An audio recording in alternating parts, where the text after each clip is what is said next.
Hi everybody, it's Cindy from Ideas Times 2. Welcome back to our channel. Today I have for you a quick video tutorial of a very simple project that is perfect to use up your scraps with things you already have around the house. If you're looking for a gift for graduation or a birthday, if you are not like me and don't procrastinate and you're working on Christmas a little bit at a time, you could do this as a Christmas gift. It's a perfect stocking stuffer. If you have kids who are bored and need a project, if they're crafty, this is a good project for kids to introduce them to the world of journaling and junk journaling and journal creation.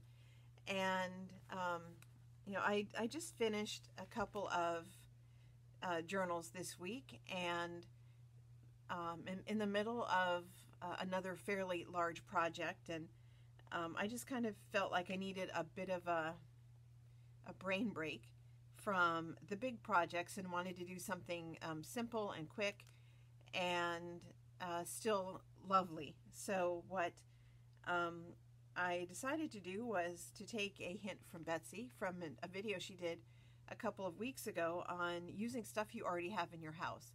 And she made the cutest little mini journals with just cut scraps from bigger projects.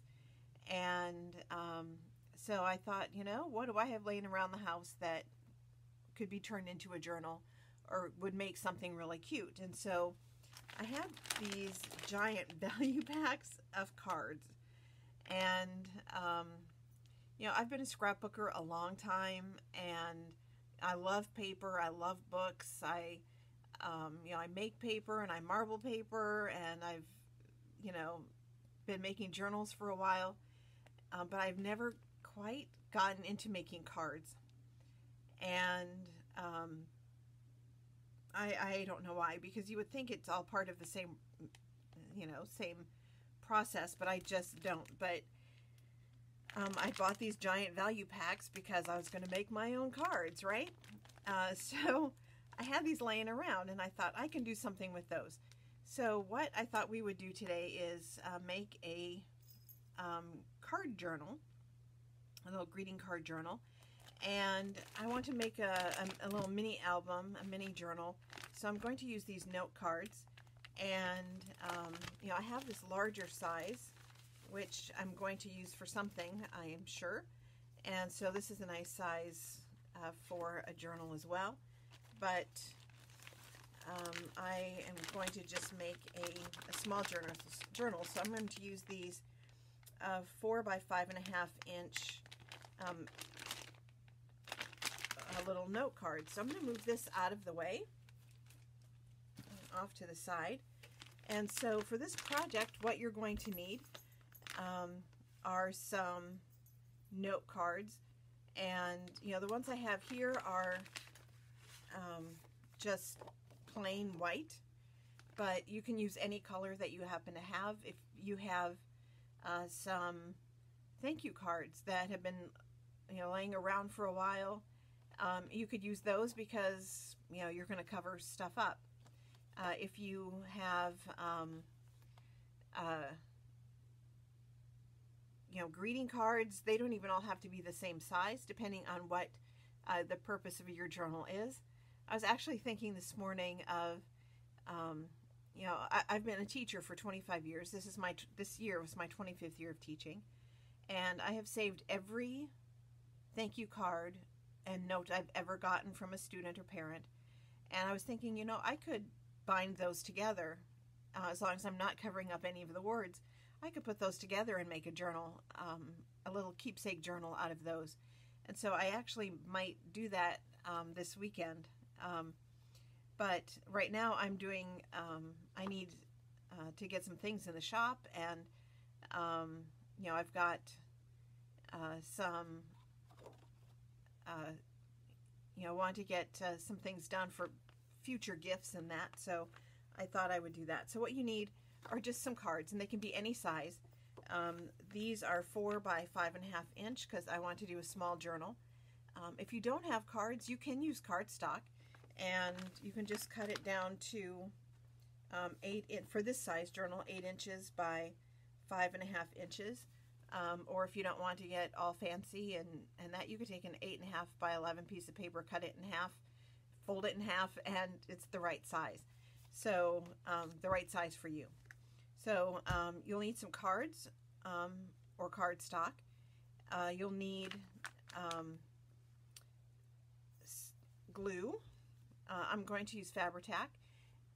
Actually, you don't need glue. If you have double-sided tape, you could use double-sided tape just as well. And I would recommend a stronger adhesive, whether it's glue or tape, because the entire book will be held together with the adhesive. So, if you prefer to use glue stick, I've not had a lot of luck with glue stick. Even though I do have some glue sticks that I like, I always kind of have that, and maybe it's because I'm a teacher, and kids turn in projects that they've used glue stick for, and then I hang them up, and a couple weeks later I come in and there'll be like pieces all over the floor of their posters. So I'm not overly fond of glue sticks for big things, but I'm going to use Fabri-Tac today. I also am going to ink all my edges, and I'll get more into that later.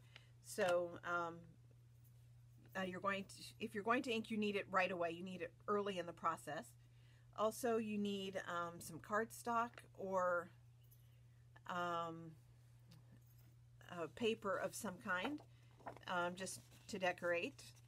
And you can use whatever you happen to have. I prefer kind of a thinner cardstock or scrapbook paper because you don't want the book to get too bulgy fat just on layers of paper. So I'm going to be using a lighter weight cardstock for decorating. Also, you'll need something for a closure. So I'm going to use some seam binding, some vintage seam binding that I happen to have right handy. You could use, muslin or lace or elastic. You have a lot of options, and we'll talk more about that towards that end of the process. And for other tools, you might want to have a paper cutter and scoreboard, although they're not necessary.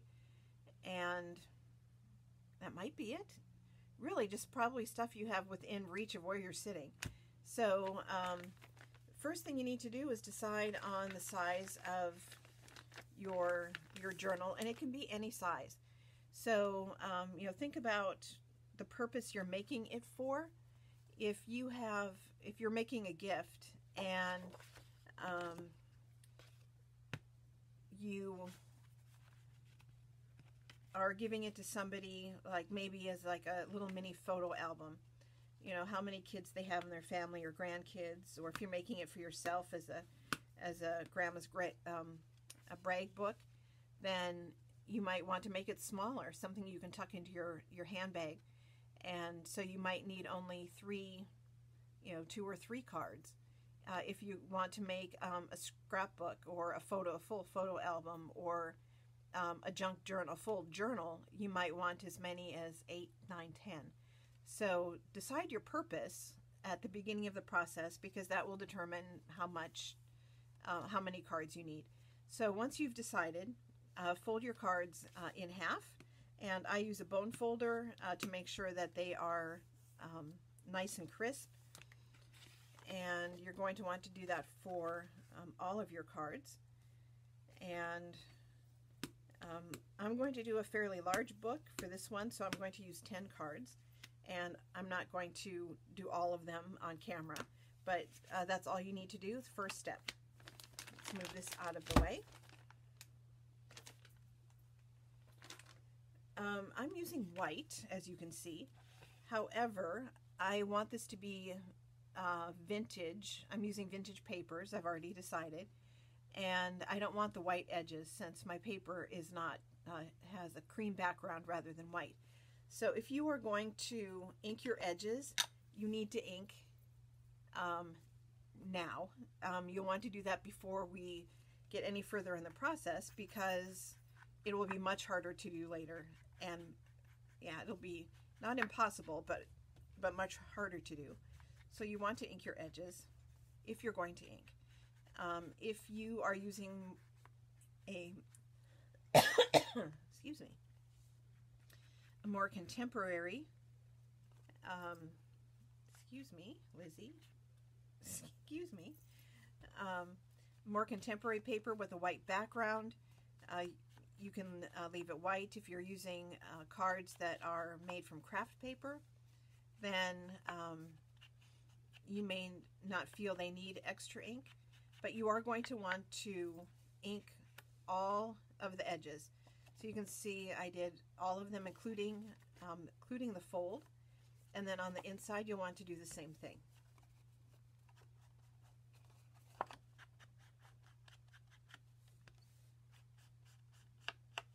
And I know you don't want to watch me do a lot of inking, so I'm just going to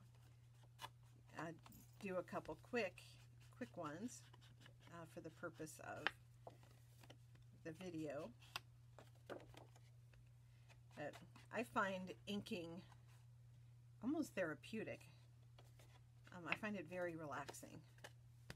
And you want to do the spine on the inside as well.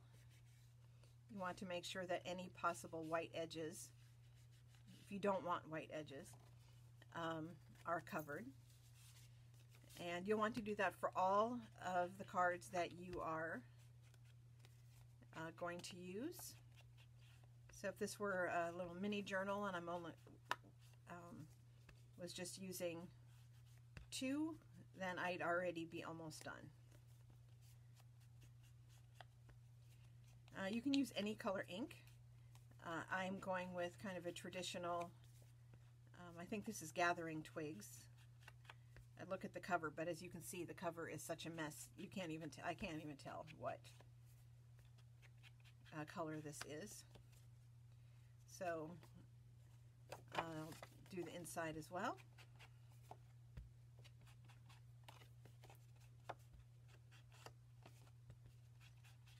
So this project is super simple,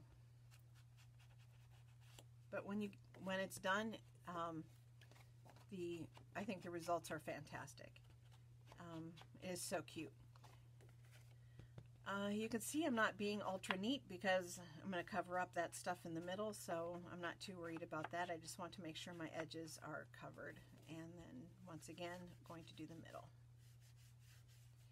And you'll want to do that for all of your cards, for how many ever you chose. Do a quick burnishing with my bone folder again, and that's the start. Once you have all of your cards folded, inked, burnished, we're ready to move on to the next step. And what you're going to need, which I forgot to leave out, is I like to use another card because it's already measured, and I'm lazy that way. If you don't want to waste a card, or if you're using cardstock is fine. Plain old cardstock. And what you're going to want to do is to cut 1-inch strips that are the same height as your card. So this is 5.5 inches. I'm going to cut 1 inch by 5.5 inch strips. And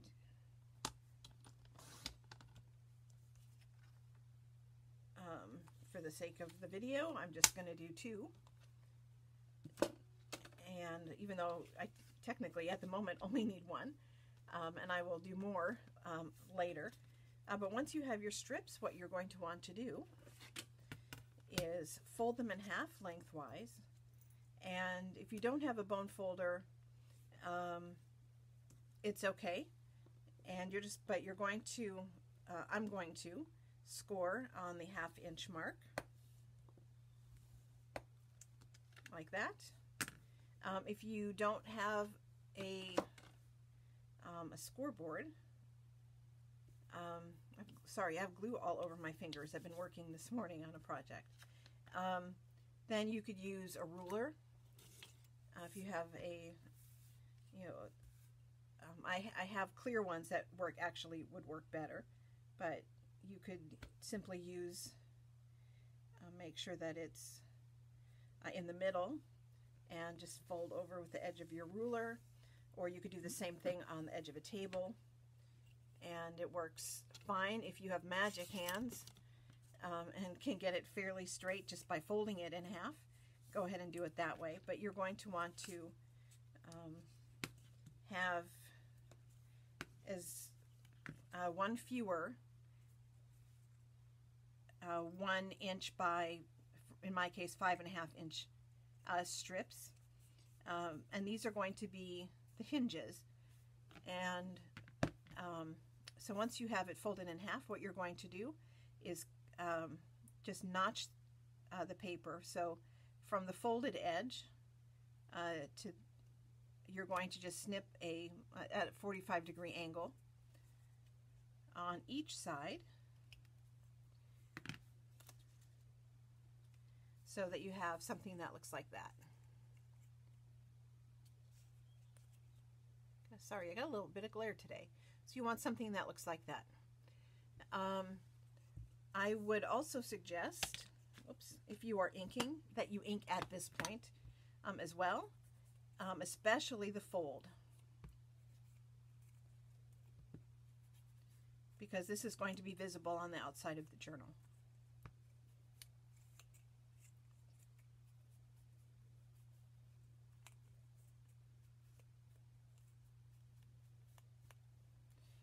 You probably are going to also want to ink the inside as well, although you don't have to do it before you glue.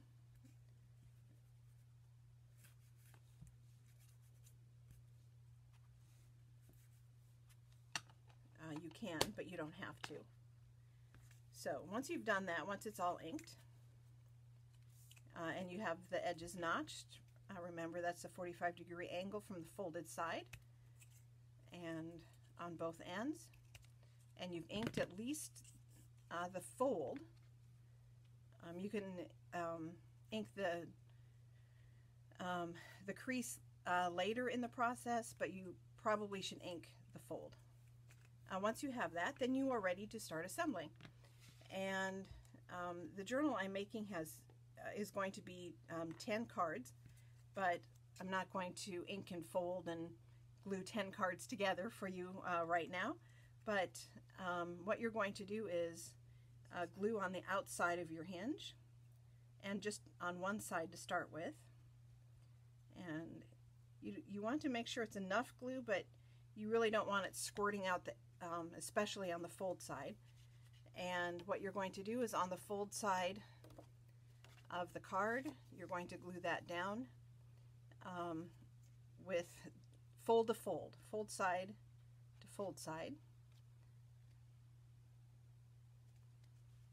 And you want to make sure that it is right at the edge, not going over, but not, you don't want it down too far. If it's down too far, your book will not open and close. So you want to make sure that the edge is right on the edge. And you don't have any glue seeping out here. If you do, make sure you clean it up before it dries. Make sure that it's affixed really tightly on the inside. And so you have, actually that's upside down, your first hinge. This would be the cover. And then once that's on there pretty well, you can go ahead and glue the other side.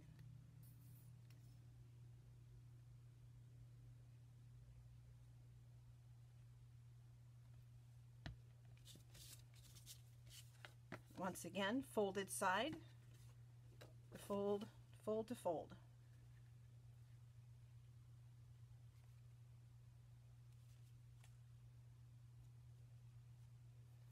A little bit of glue seepage on that one.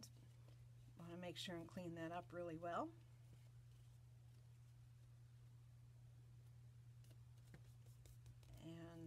press it down. So there we go. If I was doing a mini album, you know, maybe like a little photo album from my mom, and I wanted to put some pictures in there, that's, you know, 2, 4, 6 pages. I could just do a little mini album and be finished at this point. But like I said, I want to do a bigger project. I want to do an actual junk journal. So I'm using 10 cards, and so through the magic of, like they used to say, magic of television, you'll have something like this. So you can see that edges are all inked here. I have one that's maybe not quite as dark. I may go back over that with some more ink. And you can see all my edges all the way around through the whole thing. And this is 10 cards. So that's a fairly decent sized book. So what you can do with this now is up to you and your creativity. You can do anything. So I will show you what I've started. I'm not even remotely done with the inside, but I have started it. And so what I did, and this is really important, is I cut some cardstock. The cards were 4 by 5.5 inches, so I cut them down about 1/4 inch smaller on each side.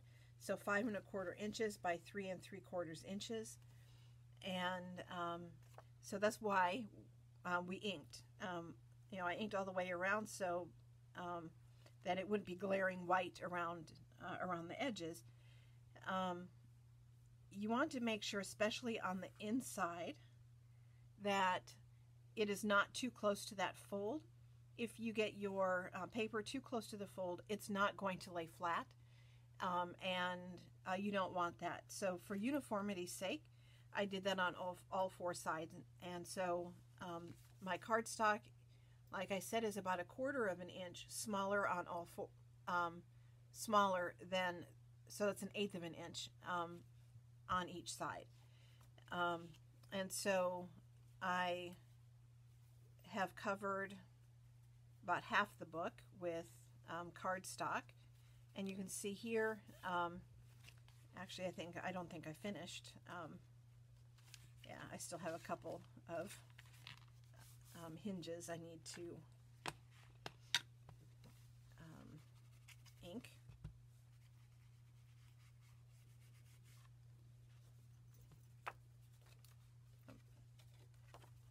Make sure that's it. Yep, they're all done. So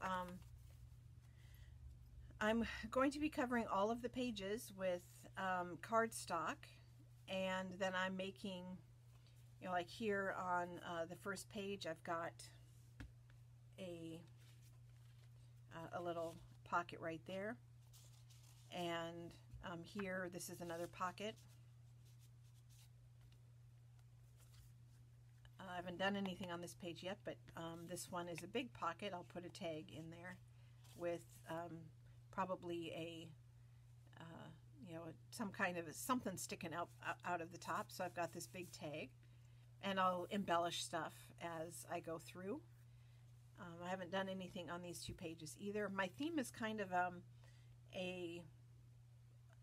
entomology theme, so I've got some floral stuff in here too, but I do have a lot of bugs. Here is this tuck spot, and I did some, I don't know if you can see that, a little bit, some decorative stitching on there around the tuck spot. Here's another pocket, but this one's on the side.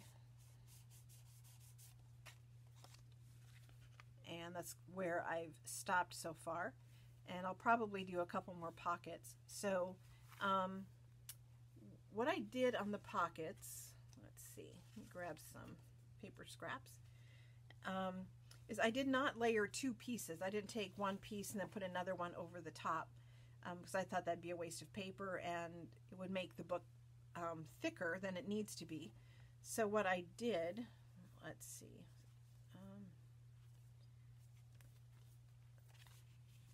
I'll do another top pocket here. What I did was I took a piece of paper and I'll probably go with the neutral, and just did a paper scrap under the top where the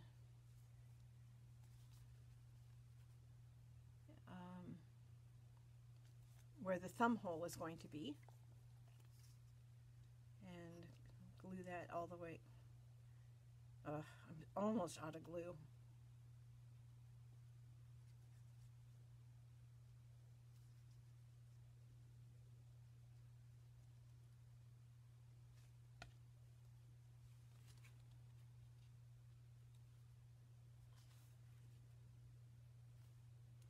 Make sure I leave that border around the top and the sides, and I'm not too close to the center fold. And then on my cardstock,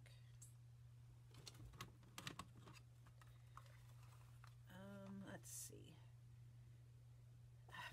maybe not that one. I'm going to wind up cutting that fly off. Don't want to do that. How about this? It's the same piece of paper, but I'm not going to cut any bugs off. I'm going to make a thumb notch, and for continuity I'm going to ink.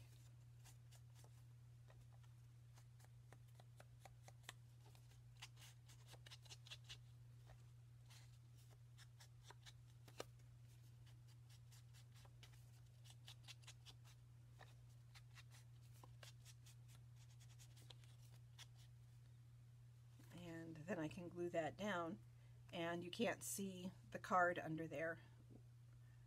I think I'm going to trim just a scant sliver.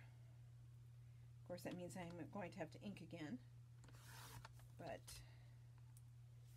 just enough to take a little bit off to make sure it's not too close to the edge, but not so much that I have to take off from both sides. It's still pretty even. Obviously, if you are going to do any sewing, you'll want to sew before you glue things down, so keep that in mind.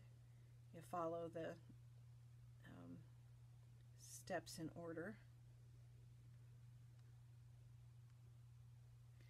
And you know, it's important that you don't sew directly on the card,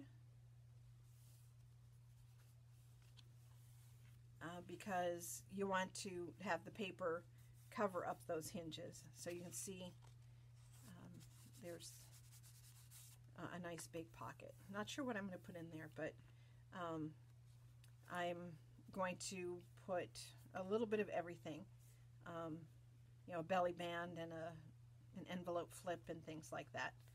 And so when I'm done, it will be pretty, a little bit of everything. So you notice I don't have anything on either the front or the back. I'm saving those for last, because I'll probably do like one of the lighter colors on the front and the back, because my closure, I'm going to use this seam binding, and what I'm going to do is glue it down and around. I'm not going to put glue on the spine, I'm going to leave that, but I'm going to glue it to the front cover and the back cover like this, making sure it's flat, and then I'm going to put the cardstock over the top, and then I'm going to embellish on top of that. but that way the strings will be, or the ribbon will be secure on there, but I'm doing that for last because I don't want it to get in the way. So that's what I'm going to do for my cover. And so those pieces will be saved for last. So there you have it. This is a very simple project. It's a good way to introduce kids who are crafty into the world of journal making, and easy to make little stocking stuffers and gifts for teachers and graduates, and what have you. Or if you want to make something for yourself, make a little brag book to keep in your purse. It makes a perfect little mini album. So thank you so much for joining me today. And if you haven't already subscribed, please do so. We love to have new subscribers. Check us out on Etsy. That's etsy.com/shop/ideas2. Check us out on Facebook. We have a brand new Facebook group, and we are just getting off the ground. We just had our first swap, which was a lot of fun, and we appreciate you guys so much. Thank you so much for joining me today. Have a fantastic weekend, everybody. Bye-bye.